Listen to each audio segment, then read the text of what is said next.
my people, welcome to my YouTube channel. This is part 2 of my birth story. Karibu sana. If you're new here, please comment, subscribe. Yes, subscribe and watch my other videos. So yeah, so the other video, I told you at the end that this was to show me and for me to learn that sometimes you need, not even sometimes, you need people around you that can stand with you, that can allow you to be vulnerable and still stand with you in prayer, and you can ride on their faith. That's what I was doing. I don't know, I was riding on their faith. I was riding on my husband's faith, my sister-in-law's, my pastor, my mother-in-law. So the thing is, you have to have people around you that love God, that people that you know will stand with you in the deepest of the mud that you're in, or in the deepest of the things that you think are killing you. Yeah, so I chose induction because I was like, no, I don't want to go to theater. I chose induction through the night. I was induced at around 5, and the whole story of being induced, I was put in the V. Yes, so I was put like one tablet, and then through the night I was just, you know, the pain wasn't kicking in until I think 8-ish. I started feeling, wow, okay, this pain, but you know, pain that I can handle. Yes, and let me tell you, through the night, you can't sleep with that pain. The pain was just kicking. It was kicking. And the whole story of being checked if you have opened up. Ha! Oh, I hate that thing. When I think that I will have another child and go through that. Oh my God, I just feel but if you want a child and you want to have a child normally, like give birth through a the V vagina, I think you have to go through that. So they kept on checking 2 centimeters, and the pain in the 2 centimeters, I was like, like when I get to 10 centimeters, what is going to be happening? So I get through the night, and I thank God for my sister-in-law. Bless you soul, boo-boo. Ray, my God, this woman stayed with me, alinisugua mgongo, until the following day when I gave her. She told me like she doesn't have a wrist, like the wrist is gone, because the pain was intensifying through the night. And then, you know, the funny thing is that you are sleepy, you have pain, you can't sleep, you just sleep like 10 seconds. The pain comes, and then my sister-in-law was on my neck. We need to walk, we need to walk, we need to walk. The nurses are, we need to walk the stairs, go down, up. And let me tell you this, those stairs, if they would talk and say the stories. And my bed, I was squeezing my bed. And then the good thing and the testimony is the heart rate of the baby was normal from the time we prayed. It was normal the whole time. Like even the nurses were like, wow, guy ni saa 10, the heart rate is still okay, So we so my hubby had gone home to pick clothes, nini vitu kaa hizo. And then my new nanny, because this was my first nanny, I told her, you know what, we'll come tomorrow, nini. She was like, hi, sawa, ukipata mtoto nini. Like, okay, thank you. So he came in the morning, and because he had left at around maybe 12, then he came in the morning, and then the gyna came. I was still in pain, but I could walk. And then the pain comes, the gyna came, and she was like, I had opened like 6 centimeters. Those are like from 5 to 9 the following day. And then the gyna came and told me, how are you? I had not eaten. I was feeling, I didn't feel like I want to eat. So the gyna came and told me, how are you? Have you eaten? You need to eat. I was like, no, I don't feel like it. She was like, no, you need to eat. Then she told me, so we have options. We either induce you again with the water, the drip. This drip is the craziest thing I think on earth, guys. The other one wasn't, the one for, it wasn't as bad. So, or we wait, and we are risking that the baby will get tired. And I was like, huh. At this point, by the way, I left everything to my gyna, and my gyna, I just told my gyna, like I used to tell my gyna, what do you think? She would tell me, we are doing this and we can do this, and what do you think? She told me, when we induce you with the water, in the next maybe 2 hours, 3 hours, we'll have a baby. And I was like, okay, maybe we do that. Then she told me, now that you've opened up to 6, we could wait for too long. Maybe you could give birth at around maybe 6, and I really feel like the baby will get tired. We're like, okay. I was like, Sawa, we can do it. But she told me, before we induce you, you need to eat. I was like, okay. She clearly told me, you need the strength to push, Celestine, you need to eat. So there were pancakes, nini, the food in that hospital. It was proper treatment. I took my pancakes, ndomana, ate, and then in my head I was thinking, what if I poop? Like, I will poop. But that wasn't the main reason. The main reason was I really didn't feel like eating. But this doc of mine did a thing. She injected me a tablet of anti-vomit. Yes, not a tablet.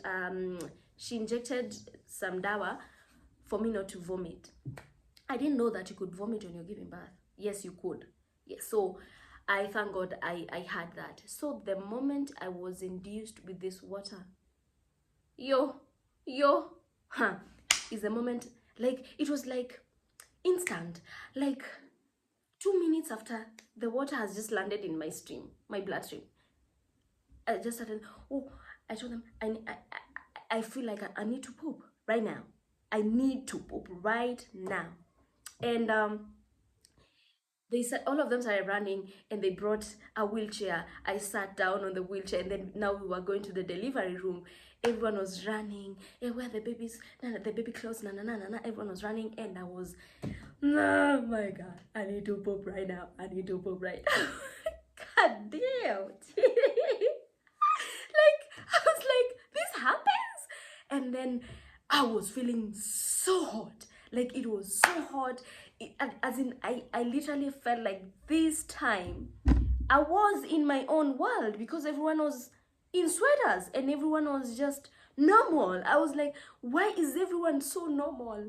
Like, this world I'm in is crazy. Like, I would hold their hands, I would hold their clothes, I would hold everyone. I would, like, it was crazy. So I was feeling so hot, and everyone was okay. And we go to the delivery room, and all I could tell my gyna, you're killing me, you're killing me. I feel so hot. And I was trying to remove the cloth, and another nurse was trying to return it. And I was like, I don't want it. I don't want it. It was so hot. And literally, I was naked. And I didn't care. I was so naked. I didn't care. And then they wanted to transfer me from the bed that I was laboring from to the bed that I'm supposed to give birth from. And the moment I stood, I literally couldn't move. Reason being, I felt like the baby was out. Like, I felt like she was between my thighs, but she wasn't out. But the weight, I was feeling like I was being pulled downwards, and I was going to sit down, but everyone is pulling me up. And remember, I'm naked. So I got to that bed. Then I got to the bed, the delivery bed, and the thingy again happened. They're checking if you're like 10 centimeters opened. And the best news I had was, oh my God, I can feel the head. When you feel a contraction, you can now push. That was the best news ever. Like, I was 10, and I was so confused because I wanted to poop. I could feel contractions, and then I couldn't feel the baby play. I was like, is she okay? What should I do? I was so confused. And then I felt a contraction, pushed one time, then the second time, and then I remember the third time, the nilisikia sijui vacuum something. In my head, I was like, what the hell is that? Then my gyna said, no, I know she can do it. The gyna told me, Celestine, I need you to give me the biggest push. The biggest push. You need to breathe in and push. Then I pushed, and then the baby came out. And the relief when the baby comes out, I suddenly joined the other people. Everyone was laughing. And the first thing I did, I was like, did I just push a human being, a whole human being? Everyone was laughing in that delivery room. And I was laughing and I was like, what the hell was that pain? I mean, what was that? What was that? And the baby came, like, she was here. The baby was full of white stuff. I didn't care. And then she was crying. But the thing is, I saw the head, she had a kisogo like this. I was like, why does she look like that? And everyone was like, calm down. The head just becomes like that because of pushing, And then now they did whatever they do under there, and then everything went smooth. Everything was so smooth. And then, as in, I remember my sister-in-law was here holding my hand, squeezing me, and she was, the whole time she was declaring life. She was declaring, we are victorious, we are prosperous, we will have a baby. Gianna, you're safe. Celestine, you're safe. As in, I had someone who was declaring the blood of Jesus the whole time. And this I can never repay. This is God. That, as in, this delivery was purely God. And I believe even in that moment, we being there ministered to the nurses and the doctors, because they couldn't believe that this happened. Yes, and it happened just because of God. And we went to the room. I showered, and I was wondering, what was that pain? It was the most painful thing that I've ever felt. And I'm grateful for the testimony of this birth story. I'm so grateful. May God bless you.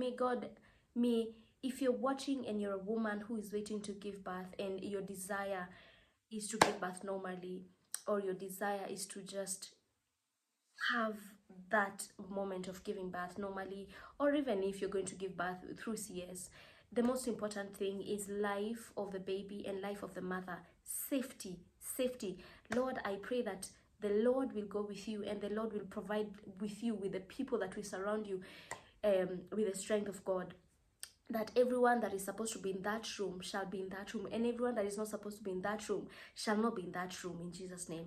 I pray that God will walk with you. God, you will have a testimony. May whatever God did to me in that moment, that I felt like everything was going helter-skelter, may He do it to you. May the grace of God, like, just sambaza to you, however He did to me. Yes, I'm grateful. I'm forever grateful to God and to the people that He placed in my life for that moment. I'm grateful. And to my hubby, mwah, yani, he stood by me and prayed for me, and my pastor and my sister-in-laws, and I'm so grateful. Yeah, thank you so much for watching. More stories are coming, testimonies. Continue watching, subscribing, share with your friends. Thank you so much. I love you. Ciao, ciao. God bless you. Mwah.